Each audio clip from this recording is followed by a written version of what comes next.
The national capital registered an AQI of over 400. So Delhi's air quality is 17 times worse than normal. मतलब government को कुछ करना चाहिए सही में, इस बार तो हद ही हो गया है। मैं आपको क्या बताऊँ, ये शहर ही ऐसा है, यहाँ रहना भी अच्छा नहीं। India is highly dependent on imports. 5 states and petrol is already at an all-time high. 40 घंटे इंदौर देवास रोड पर 40 घंटे का महाजाम। मतलब इतना वक्त तो कोई मुंबई से पटना ट्रेन से पहुंच जाए 1800 किलोमीटर का सफर तय करके। आज हमारा भारत एक क्राइसिस से गुजर रहा है एंड वो क्राइसिस है pollution, high oil dependency, petrol prices. Hi guys, I am Yajat Kashyap, student at IIT Roorkee and automobile enthusiast. आज इस वीडियो में हम जानेंगे कि कैसे हम इन प्रॉब्लम्स को कर्व कर सकते हैं एंड साथ ही साथ हम ये भी जानेंगे कि कैसे एक टेक्नोलॉजी जो कि ग्लोबली प्रूवन है बट स्टिल वो इंडिया में मिसिंग है। इन सब प्रॉब्लम्स को एड्रेस करने के लिए इंडियन गवर्नमेंट काफ़ी स्टेप्स ले रही है, जैसे ethanol blending fuel, flex fuel and electric vehicle पे जोर देना। But still these ways are not contributing a lot. Delhi NCR में काफ़ी ज़्यादा सिचुएशन खराब हो चुके हैं इन टर्म्स ऑफ पॉल्यूशन। इस प्रॉब्लम का सोल्यूशन क्या है, कैसे ये प्रॉब्लम इंस्टेंटली ठीक हो सकती है? फर्स्ट ऑफ ऑल हम आते हैं एक मेन प्रॉब्लम पे, जो कि है पोल्यूशन इन द सिटीज़। हमारे देश में 30% पोल्यूशन जो होता है वो व्हीकल से होता है इन द सिटीज़। ऑटोमोबाइल्स की तरफ जाएं तो आजकल इलेक्ट्रिक व्हीकल्स पे काफ़ी ज़्यादा जोर दिया जा रहा है बाय आवर इंडियन गवर्नमेंट। जैसे कि इलेक्ट्रिक व्हीकल्स पुश के लिए काफ़ी ज़्यादा इंसेंटिव स्कीम्स लाई जाती हैं। हमारी गवर्नमेंट इतना ज़्यादा इलेक्ट्रिक व्हीकल्स पे फोकस कर रही है, बट क्या इंडिया इस चीज़ के लिए अभी रेडी है? इसका जवाब येस और नो में तो नहीं है, but in terms of curbing the pollution अभी EV एक सोल्यूशन नहीं हो सकता। EV पे हम एंटायरली डिपेंडेंट नहीं हो सकते बिकॉज उसमें काफ़ी ज़्यादा टेक्निकलिटीज़ हैं, जैसे range anxiety, long charging timing, and अभी इंडिया में वो इंफ्रास्ट्रक्चर भी रेडी नहीं है। एंड इनफैक्ट ग्लोबली भी EV को लेके काफ़ी ज़्यादा पॉलिसीज चेंज हो रही हैं, जैसे कुछ ऑटोमेकर्स ने अपनी फुल्ली इलेक्ट्रिक प्लान को भी अभी ड्रॉप कर दिया है एंड काफ़ी ज़्यादा EVs में भी डिप देखी जा रही है इन टर्म्स ऑफ सेल्स। आगे बढ़ने से पहले चलते हैं अपनी दूसरी प्रॉब्लम पे, which is India's oil dependency and high petrol prices. India में अभी 85% ऑयल की रिक्वायरमेंट इंपोर्ट्स पे ही डिपेंडेंट है।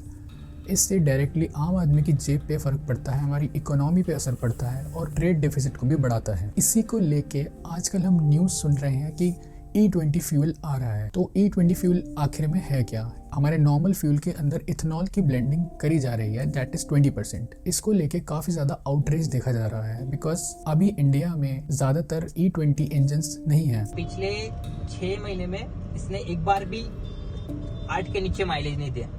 अभी मैं आप एक बार इधर करिए, जो माइलेज देखिए 6.3। The reason is E20 petrol. ये रस्टिंग देख रहे हो, ये पता कहाँ पर है? ये है बाइक के टैंक के अंदर। गडकरी साहब बोल रहे थे ना, एक भी एग्जांपल ढूंढ के बता दो जिसको दिक्कत आ रही है एथेनॉल से। ये लो आपके सामने एग्जांपल है, स्टार्ट होना बंद हो गई। क्यों? क्योंकि जो कार्बोरेटर के अंदर जो नीडल है ना, वो फूल गई है। किसकी वजह से?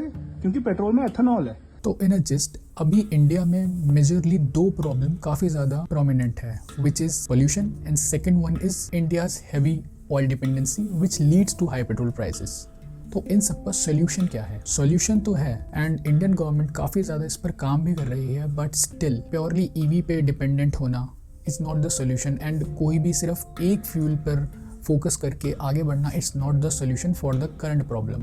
तो क्या कोई मिडल पाथ निकल सकता है? याद है मैंने वीडियो के स्टार्टिंग में आपको कहा था कि एक ऐसी टेक्नोलॉजी है जो अभी भी इंडिया में इतनी ज़्यादा चलन में नहीं है।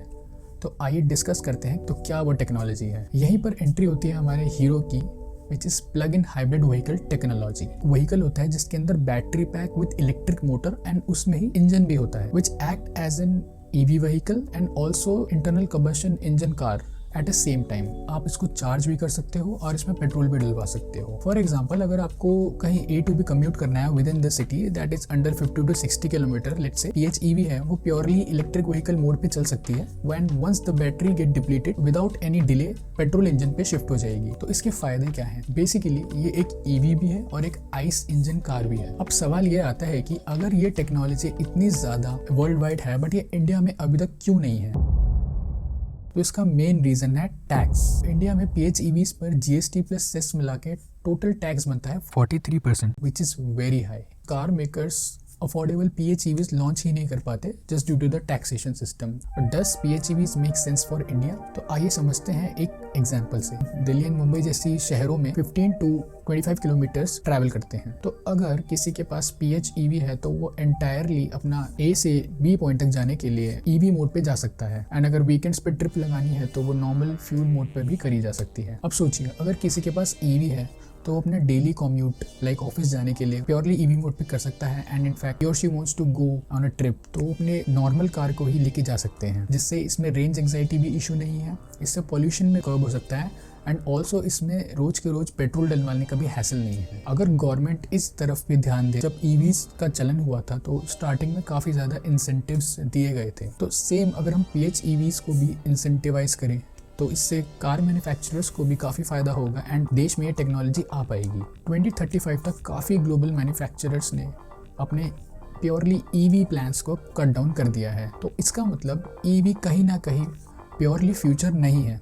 तो हमें कहीं ना कहीं एक ब्लेंड लाना होगा डिफरेंट टेक्नोलॉजीज़ का, लाइक EV भी होंगी, PHEVs भी होंगी एंड फॉर एग्जांपल इंडिया में CNG व्हीकल्स भी साथ में चलेंगे। तो that makes a perfect mixture for the future, जिससे हमारा पोल्यूशन भी कर्ब हो सकता है, हाई पेट्रोल प्राइसेस को भी हम कर्ब कर सकते हैं एंड इससे काफ़ी ज़्यादा न्यू टेक्नोलॉजीज़ को भी सहारा मिलेगा। इंडिया आज वर्ल्ड का 3rd लार्जेस्ट ऑटोमोटिव हब है एंड अभी तक हमारे इंडिया में ये PHEV टेक्नोलॉजी नहीं आ पाई है। तो अगर EV और PHEVs का एक परफेक्ट ब्लेंड हो इन द फ्यूचर तो काफ़ी ज़्यादा ये बेटर हो सकता है, बिकॉज चार्जिंग इंफ्रास्ट्रक्चर लाना काफ़ी इम्पॉसिबल है। बट अगर कोई ऐसी टेक्नोलॉजी आती है that will serve a great purpose in terms of curbing pollution, high petrol prices, और हमारी इंडिया के भी काफ़ी ऑयल डिपेंडेंसी कम हो जाएगी एंड इससे ट्रेड डेफिसिट भी कम होगा।